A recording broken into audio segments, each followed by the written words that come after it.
December 23rd, and I just went shopping for hopefully what is the last little few things that we need for Christmas Eve and for Christmas Day. There were a few things like fresh raspberries and salad mix that I didn't want to get ahead of time. So for Christmas Eve, we're having our traditional spare ribs stuffed with prunes and apples. It's a Danish tradition that my family has done since I was a kid, and I have a recipe for that. I did it in the Instant Pot. Traditionally not done in the Instant Pot, but I made it an Instant Pot dish, and so I'll link that video up in the cards. So that's the main dish for Christmas Eve, and then there's a traditional Danish red cabbage that I'm going to be making, and also a traditional Danish dessert, which is raspberry pudding, which is why I needed those fresh raspberries. Then for Christmas Day, we're having a couple of different main dishes. The first, my brother is going to smoke a prime rib roast for us. If you guys follow me on Instagram, you saw a while back I got a big load of organic grass-fed beef from Pure Land America. They just gifted me with a whole bunch of amazing grass-fed beef, and there were 2 prime rib roasts in there, and so I gave those to my brother to smoke, and they're going to keep one for themselves for Christmas, and then they're going to bring one over for us Christmas morning so we can have it for our Christmas lunch. And that way we're kind of like still having Christmas together, even though we're not actually sitting down and eating together. We're still going to share some of the same food, kind of like what we did for Thanksgiving. And then beyond the rib roast, I'm also making, the rib roast is a little small, so I was not sure it was going to be quite enough for everybody. And then everybody always likes ham, so we're also going to do a ham. A few years ago, I did a it was like whiskey, honey, orange marmalade ham in the Instant Pot, and I'm going to be doing that again. I just looked up the recipe, found it again. I will link that for you if you're interested in looking at that. It turned out really well last time, and just like 3 days ago, my oven died.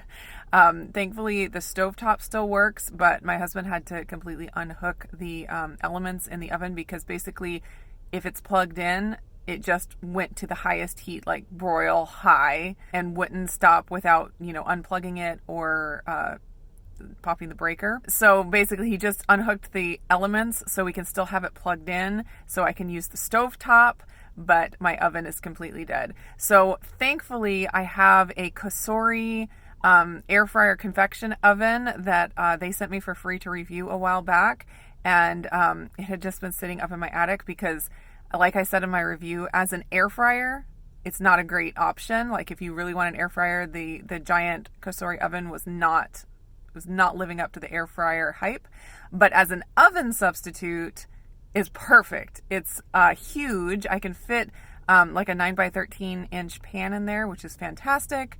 And it works great. Like as a convection oven, as a regular oven substitute, it's amazing. So I'm functioning. My kitchen is still functioning, but I don't have room to do like a giant ham and other things in my oven at the same time. So that's why I'm opting to do the ham in the Instant Pot, and that worked out so well last time that I think it'll be great. So then on Christmas Day, besides the rib roast and the ham, there'll be mashed potatoes and gravy, and actually I got some chicken wings the other day and I roasted them up in my Cosori oven because my oven was dead, and saved the drippings from that and made turkey broth with that after it was cooked.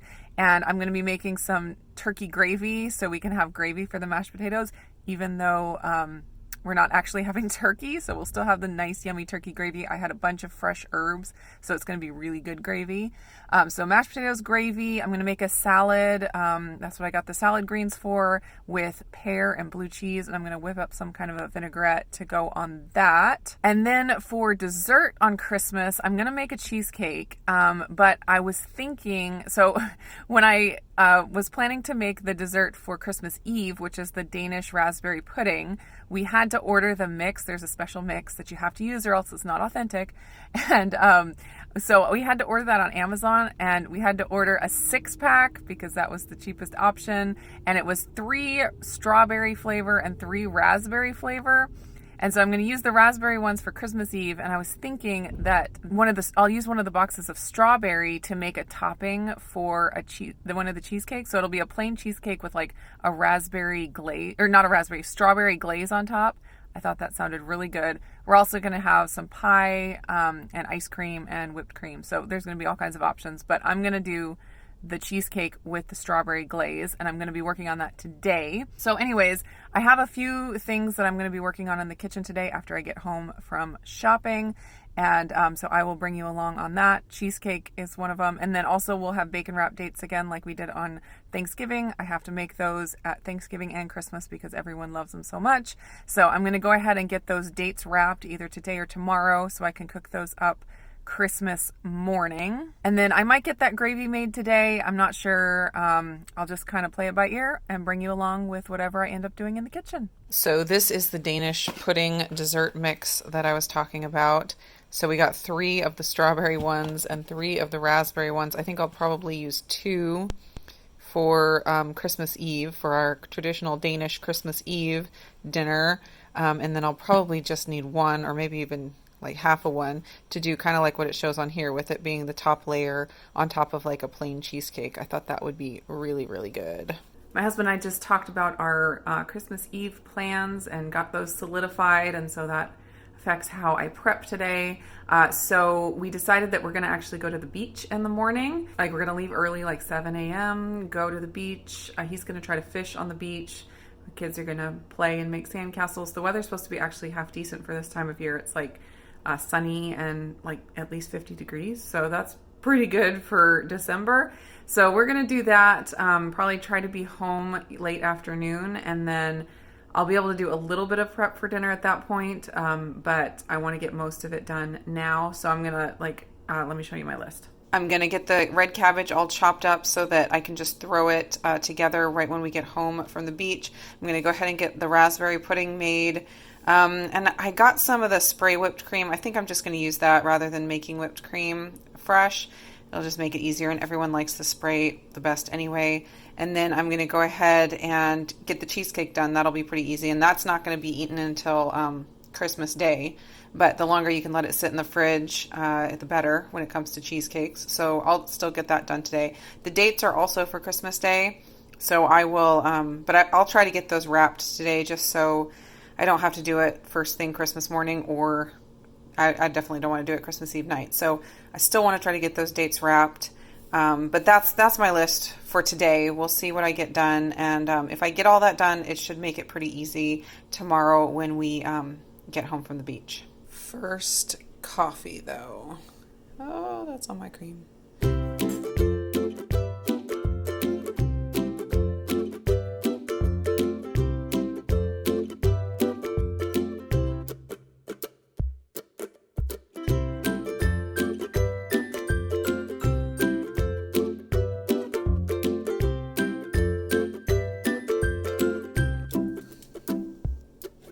I've got my cheesecake ingredients coming up to room temperature. That's something really important for making cheesecakes that just ruins cheesecake if you don't do it. So it's so important, especially the cream cheese. But before I start on that, because it still needs a little while to get up to room temperature, I'm going to do the raspberry Danish pudding. And on the box it has, let's see, the tangy Danish pudding. That's the direction I'm going to follow.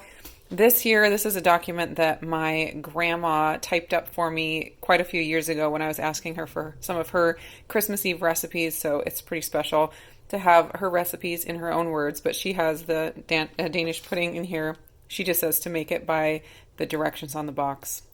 And then this up here is the sweet and sour cabbage, red cabbage that I'm going to do. Just going to cook it just like she says. You can do it in the Instant Pot, and I might do it in the Instant Pot if we get home late from the beach tomorrow. That'll make it a lot quicker.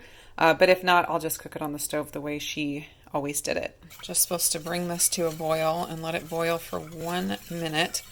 If anybody out there has a recipe for traditional Danish pudding like this that's not from a box, I would really love to get your recipe. This stuff tastes delicious, but I don't love the artificial flavors and colors and all the stuff that they add.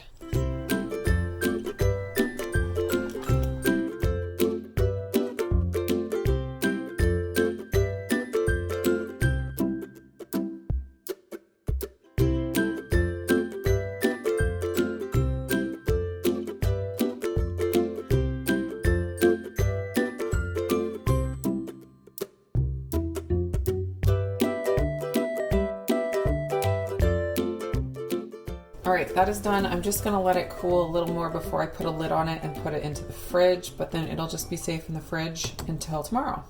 Now I'm gonna go ahead and get the cheesecake done, and my cream cheese is still not to the temperature I'd like it to be. So one trick is you can just put it in the microwave for 10 seconds at a time and stir in between each interval. And just do that, you know, maybe 2 or 3 times until your cream cheese is a little bit warmer. It should be able to be easily stirred with a spoon. It should not be like super stiff. I'm going to use my 7-inch Fat Daddy-O cheesecake pan. So I'm going to make a parchment paper liner. You can buy different size parchment paper rounds. If there's a certain size of cheesecake you always make. But since I do all different sizes, it's easier just to make my own usually. Pretty simple.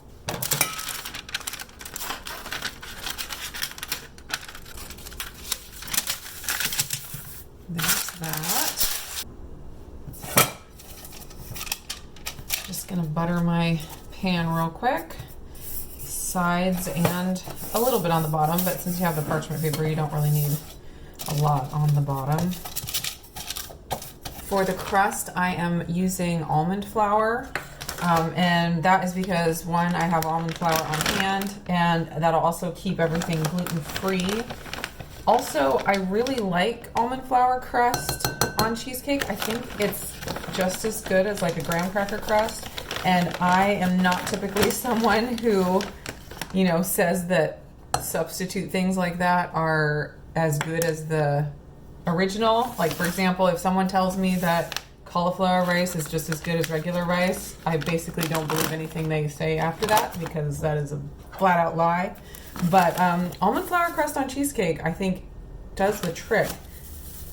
It doesn't taste like a substitute to me. It's just fine as long as you're doing, you know, a good full fat cheesecake. You could let me know your opinions on cauliflower rice. There are a lot of people out there that make diet recipes, you know, like cauliflower rice or cauliflower pizza and stuff. And I recognize that it can taste fine and it can be acceptable, but to say it tastes as good as, you know, rice, cauliflower tastes as good as rice, it's like, no, it tastes like cauliflower, just smaller.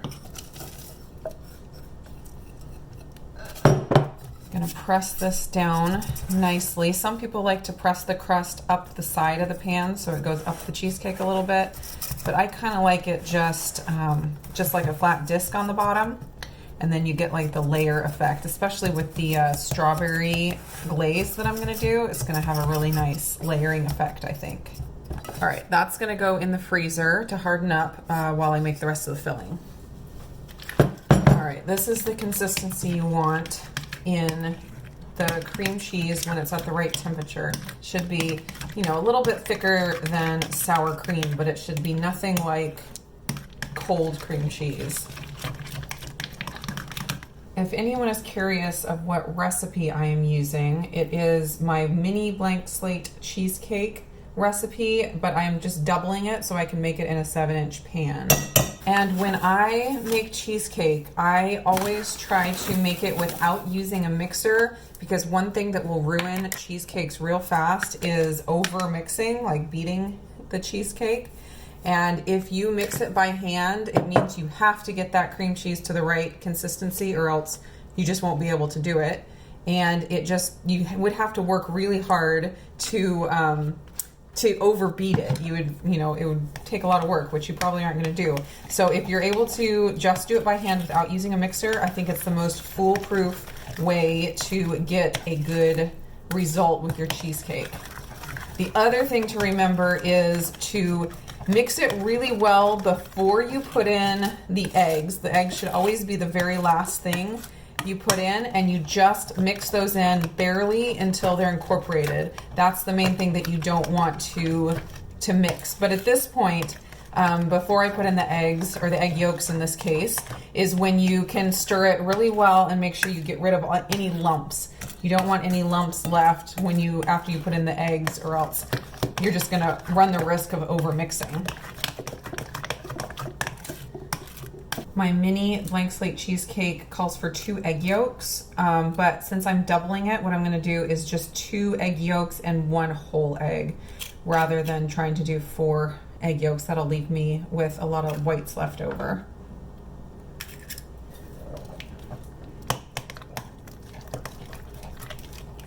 At this point, it usually works better to switch over to a spatula. I just got this 5-pack of these mini spatulas. I had like, I don't know, 2 or 3 blue ones, and I just found I was using them all the time, and one of them broke. And so I was able to find on Amazon a pack of 5, and they're all different colors, and they're super cute, and I use them every single day, multiple times. They're one of my most used kitchen utensils. Last egg.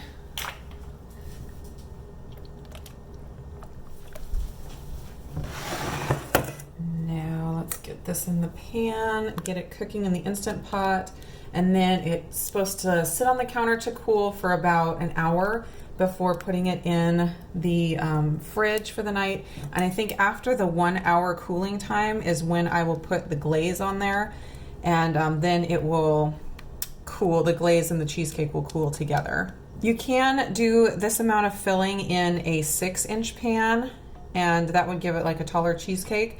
But since I was going to have the glaze layer, I opted for the 7-inch pan. It might be a little thin. Maybe I should have gone for the 6-inch. Oh well, it'll be fine. One thing I always do before I cook my cheesecake is tap it on the counter several times, and that releases air bubbles, but it is a little bit loud.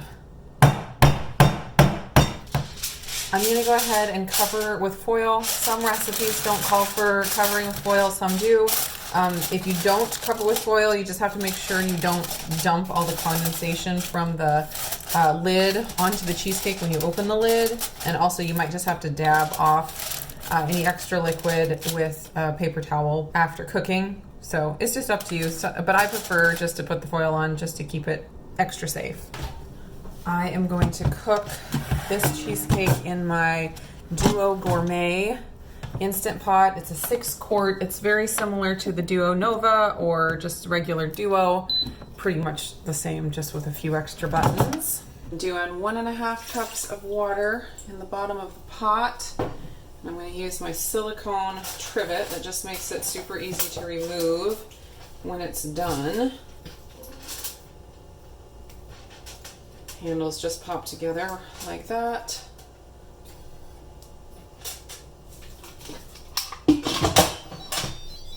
For cook time, I'm going to do low pressure for 45 minutes.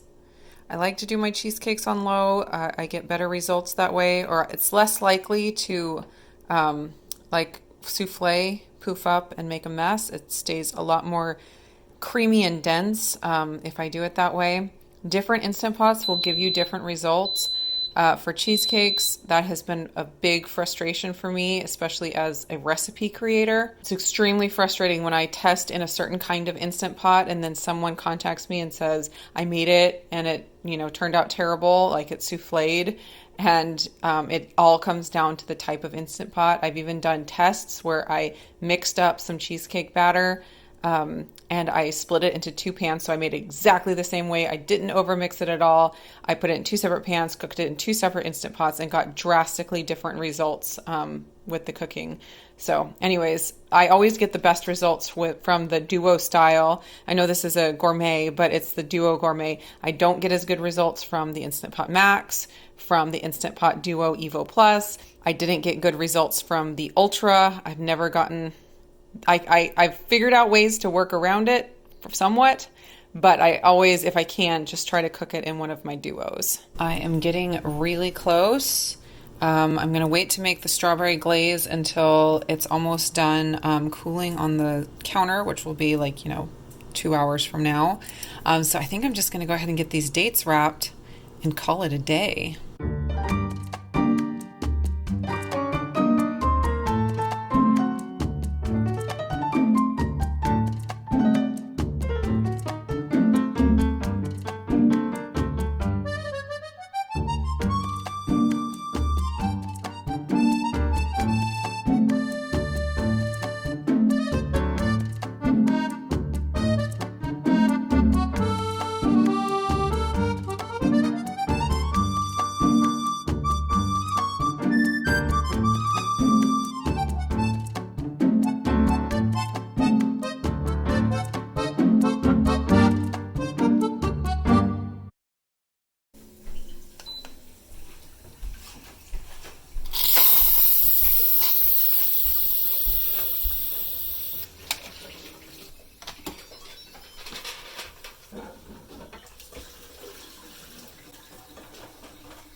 do you think?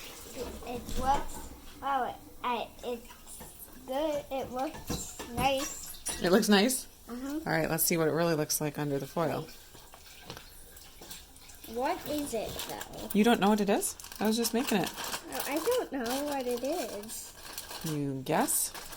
Cheesecake? Cheesecake. Oh, it looks perfect. It didn't rise too much. It's just perfect. Let's see. Well, at first I thought you were making dinner. Oh, not dinner. No, this is cheesecake for Christmas Day.